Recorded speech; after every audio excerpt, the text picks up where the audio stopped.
L'article 550 du Code du numérique au Bénin réprime le harcèlement électronique. 30 degrés à Porto Novo avec de légères précipitations ce matin. À toutes et à tous, bonjour. Les titres.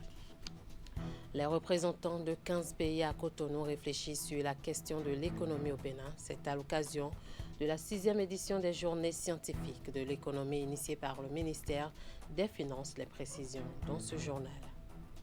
Après Bassila, le député Hassan Seibou et sa délégation se sont rendus à Waké.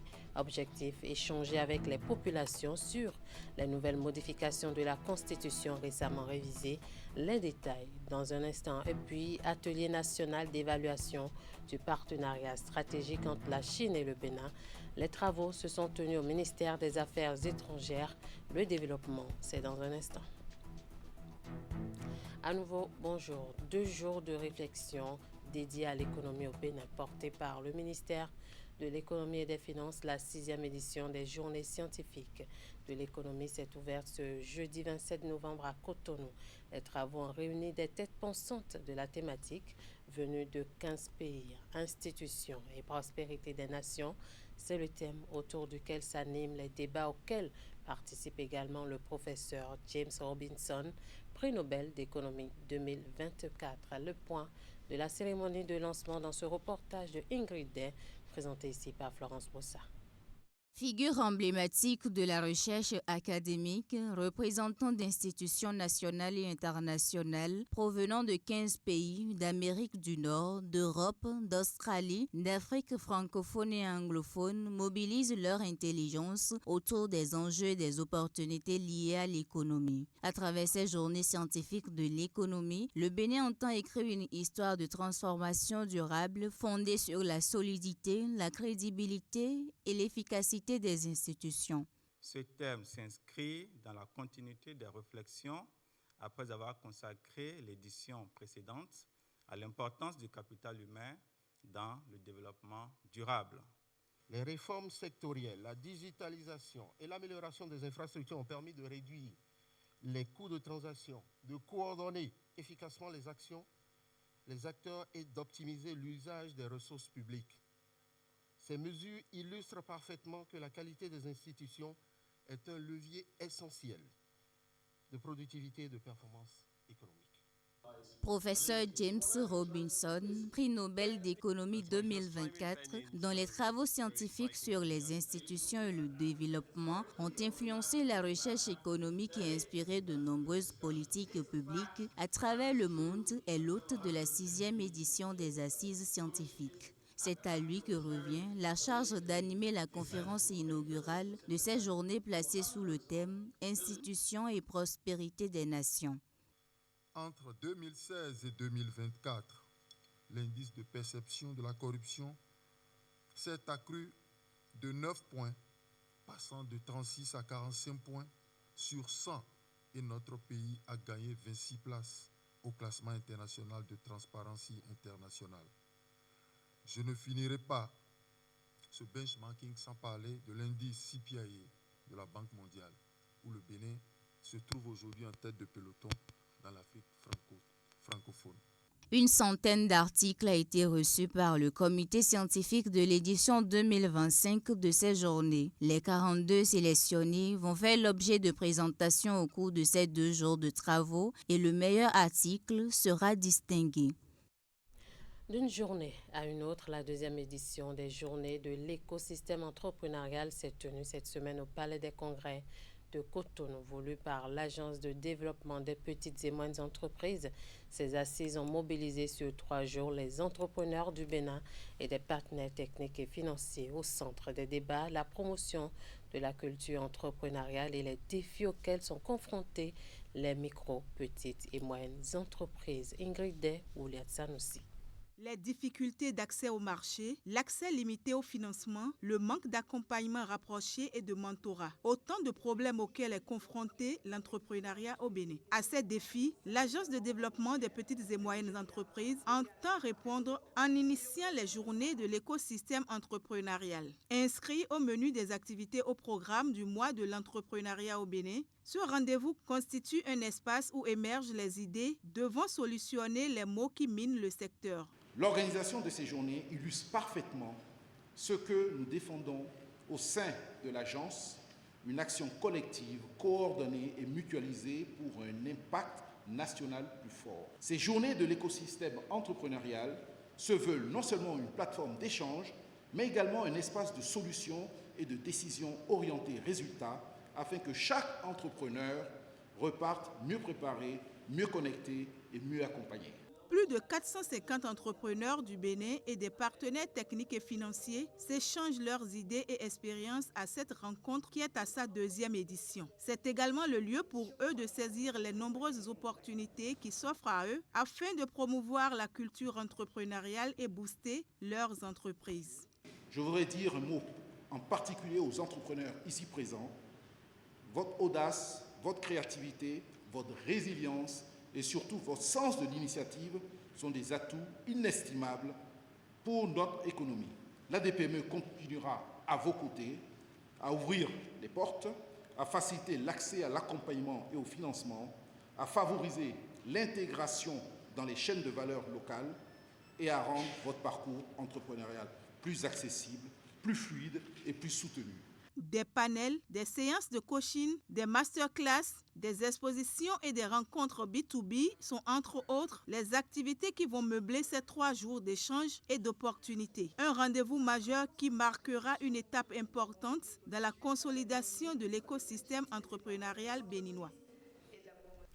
Célébration de la Journée mondiale de l'enfance édition 2025 à Nati Tengou sous l'impulsion de l'UNICEF en partenariat avec le gouvernement. Les enfants de la cité de Nanto ont été honorés à l'occasion de la célébration différée de cette journée. C'était le samedi 22 novembre 2025 à la Maison des Jeunes, placée sous le thème « Ma journée, mes droits ». Les manifestations ont été rehaussées par la présence des autorités locales, tête couronnée, les enfants et leurs parents. Alassane Arouna.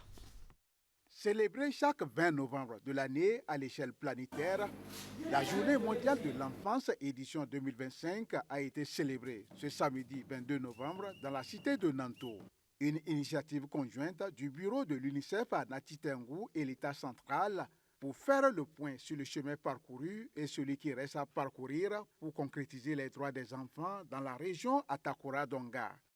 L'UNICEF, en collaboration étroite avec le gouvernement du Bénin et nos partenaires locaux, est plus que jamais engagé à soutenir les efforts pour le bien-être de chaque enfant de la région Atakora-Donga. Nous saluons les progrès accomplis en matière d'accès à l'éducation, aux soins de santé primaire, à l'enregistrement des naissances. Malgré tous les efforts déployés en vue de la protection des droits des enfants dans cette région, plusieurs défis restent tout de même à relever. Nous sommes conscients des enjeux spécifiques à notre département, notamment la sécurité et la résilience.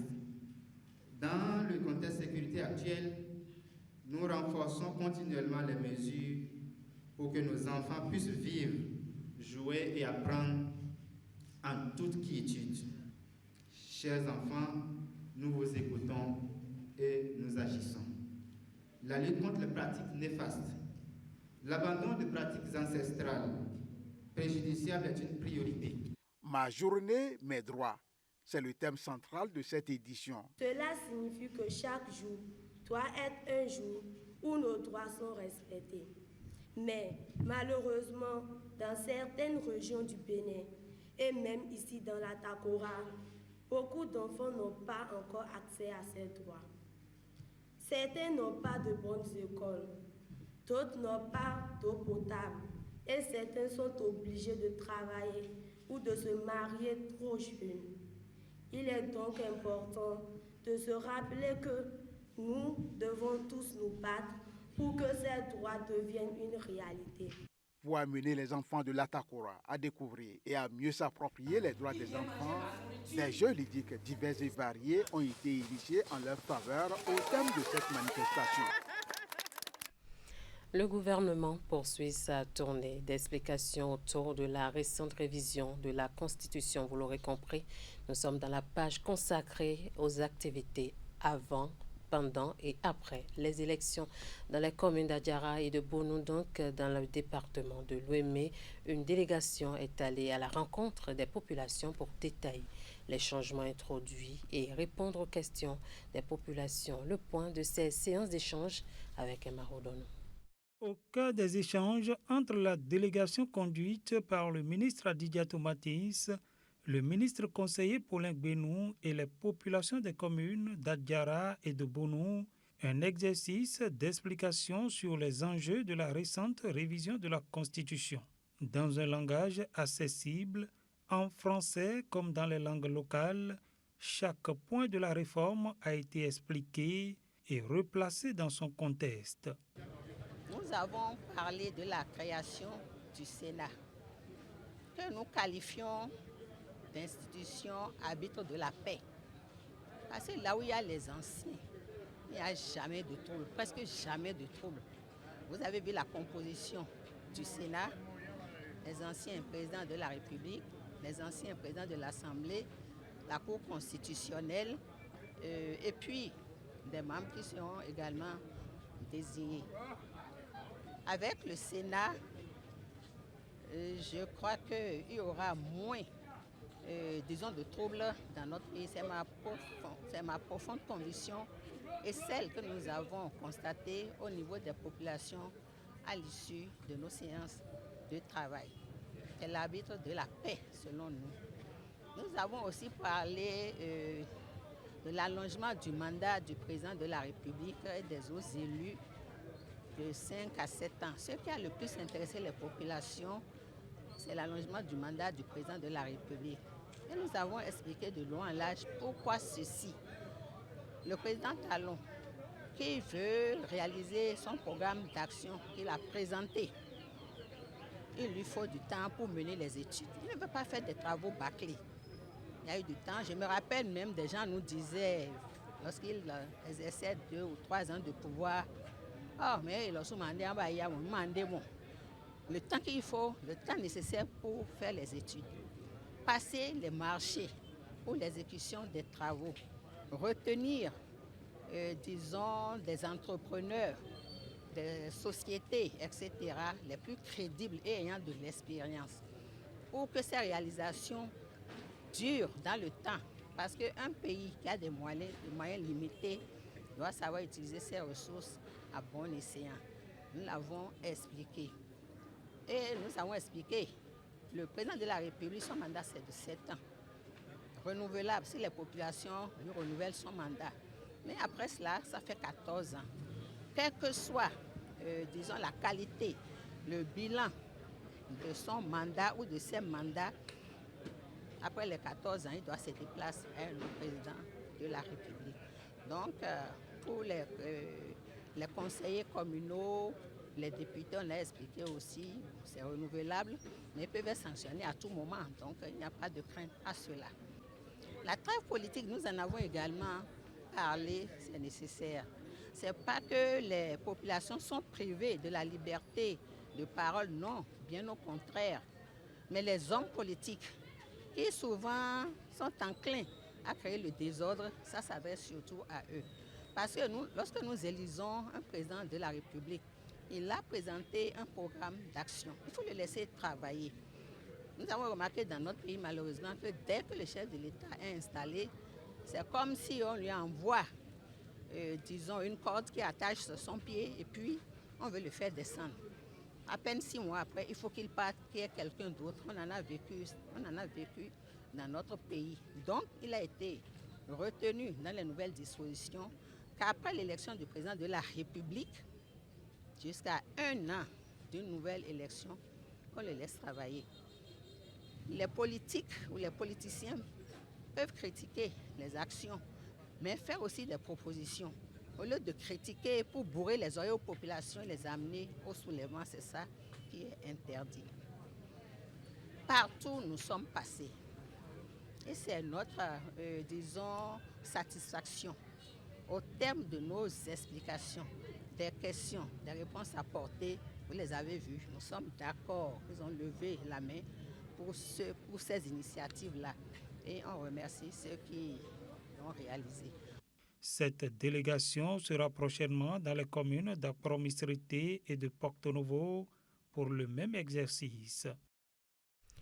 La population de Waké a également accueilli la délégation conduite par l'honorable Hassan Seibou dans le cadre de la tournée d'explication autour de la récente révision de la Constitution. Pendant plus de 2 heures, les émissaires du gouvernement et les populations ont échangé autour des points clés de la nouvelle Constitution. Abdou Sabi Idrissou. Voilà, chères dames, chers mamans, est-ce qu'on peut les applaudir très fort, s'il vous plaît? Est-ce qu'on peut les applaudir très fort? À Waké, deuxième étape de la tournée départementale, les émissaires du gouvernement effectuent une descente pour informer la population sur l'essence et la portée des innovations majeures introduites dans la Constitution, laquelle instaure désormais le Sénat. Le Sénat, c'est une haute chambre. Dans tous les pays où il y a le Sénat, c'est des gens respectés. Le Sénat va veiller à l'unité nationale. Le Sénat va veiller à la démocratie, à la continuité de l'État. Et le Sénat va veiller à régler des crises. Un des points, c'est la trêve. On dit, OK, il faudrait que pendant une période du temps au Bénin, qu'on laisse celui qui a présenté son programme. Il faut lui laisser le temps d'exécuter le programme. Le mandat des présidents de la République, de l'Assemblée et des conseillers communaux soit désormais de 7 ans. C'est une nouveauté. Autant de nouveautés apportées pour consolider les acquis démocratiques. L'exposé de l'honorable Hassan Seibou, on ne peut plus éloquent, a suscité des questions et des doléances. Donc je voudrais demander si au niveau de la Sénat, au moins qu'on ait 2 majestés, 2 rois. Dans un contexte où les femmes et les jeunes contribuent fortement à la gouvernance locale et nationale, j'aimerais savoir quelle place leur sera concrètement accordée dans la composition du Sénat. Est-ce la trêve politique signifie la fin des débats politiques? Maintenant, lorsque le président qui aura 7 ans pour gouverner, lorsqu'il sera en train de nous mettre des problèmes dans le pays, qu'est-ce qui est prévu pour le faire partir? Dans une posture de pédagogue, le chef de la délégation a apporté des éléments de réponse, favorisant ainsi une meilleure compréhension et appropriation des nouvelles lois. Les questions de conflit d'attribution, je vous ai déjà répondu.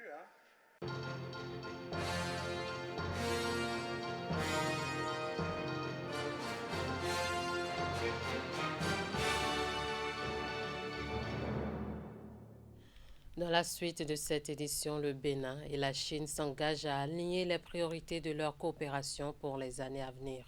Cela se passe à l'atelier national d'évaluation du partenariat stratégique entre les 2 pays. Les travaux se sont tenus jeudi au ministère des Affaires étrangères entre les cadres béninois des ministères sectoriels d'un côté et de l'autre les personnels et agents diplomatiques de Chine accrédités au Bénin. La cérémonie officielle d'ouverture suit ces images. Depuis la visite d'État du président de la République du Bénin à Beijing en 2023, les relations bilatérales sino-béninoises se sont élevées au rang de partenariat stratégique. À la faveur de cet atelier d'évaluation, les 2 États entendent bonifier ce levier majeur de transformation du Bénin en s'accordant sur les priorités. Notre ambition aujourd'hui est claire. Il s'agit de valoriser les acquis, identifier les défis ou points d'attention, si vous voulez, et consolider les bases d'un partenariat qui a vocation à rester un levier de développement mutuel et solidaire. Les fondations solides placées en plus de 60 ans de coopération permettent aujourd'hui d'amplifier la dynamique avec les enjeux émergents tout en se projetant dans l'avenir. Les perspectives sont nombreuses et porteuses d'ambition dans les secteurs de l'économie numérique, de la transition énergétique et dans la logistique. Les ambitions futures de la coopération se tracent aussi dans le développement industriel, l'intégration du Bénin dans les chaînes de valeur mondiales, le tourisme et la culture. Nous croyons que l'ouverture à la coopération constitue une bonne voie à suivre pour réaliser le développement. Nous restons convaincus que l'avenir du partenariat stratégique recèle un potentiel considérable, deviendra encore plus radieux. En avançant vers l'avenir, la Chine et le Bénin continueront à se soutenir sur les questions touchant aux intérêts fondamentaux de nos deux parties. La maturité de notre relation bilatérale et le dialogue politique confiant que nous entretenons nous permettent désormais d'adopter une approche stratégique et intégrée. L'enjeu est de garantir que nos projets s'alignent sur nos priorités nationales, maximisent leurs valeurs économiques, socio-économiques et renforcent les capacités institutionnelles et techniques de notre pays. À la fin de cet atelier, les deux États vont se doter de mécanismes approfondis de suivi et améliorer la coordination entre les institutions afin de rendre la coopération encore plus efficace. Et pour finir, dans le cadre du renforcement des actions sociales en faveur des couches les plus défavorisées, la direction départementale OEME des affaires sociales et de la microfinance a procédé ce mercredi à la distribution de kits nutritionnels à plusieurs orphelins et enfants vulnérables. Une initiative qui traduit la volonté du gouvernement d'améliorer le bien-être des plus démunis. Reportage. 330 orphelins et enfants vulnérables reçoivent ici des kits nutritionnels destinés à améliorer leur quotidien. Cette action sociale, portée par la direction départementale OEME des affaires sociales et de la microfinance, entre dans le cadre des programmes mis en œuvre par le gouvernement pour renforcer la protection des couches les plus fragiles. Pour le compte de cette année 2025, nous avons retenu 330 enfants orphelins et vulnérables pour un montant total de 6 600 000 francs. Et c'est ces 330 enfants, ces 330 orphelins et enfants vulnérables qui seront appuyés en kit nutritionnel ce soir. La question de l'alimentation n'étant pas un volet à part, le gouvernement du Bénin, dans le souci d'assurer une meilleure protection sociale à tous ses citoyens en général et aux personnes en situation de vulnérabilité en particulier, a initié plusieurs grands projets et mesures. Ceci dénote clairement de l'engagement du gouvernement béninois à œuvrer chaque jour un peu plus pour le mieux-être des populations en général. Mesdames et messieurs, je voudrais noter ici que le social dont il s'agit, c'est avec une dynamique, avec une empreinte beaucoup plus structurée, plus organisée, pour que les gestes, les appuis aillent vers les cibles appropriées. Les bénéficiaires, souvent livrés à eux-mêmes, ont accueilli ces appuis avec soulagement. Votre présence et vos actions montrent que vous êtes toujours à nos côtés pour nous accompagner, nous protéger et nous offrir de meilleures conditions de vie. Nous vous en sommes profondément reconnaissants. Nous promettons d'en faire bon usage et de continuer de travailler pour mériter cette confiance que vous placez en nous. À travers cette distribution, le gouvernement réaffirme sa volonté d'investir dans le bien-être des plus démunis et de consolider les filets sociaux dans toutes les communes. Merci de nous avoir suivis. Merci à toute l'équipe de rédaction, de réalisation et de diffusion. Passez un très bel après-midi en compagnie des programmes de Canal 3 Bénin.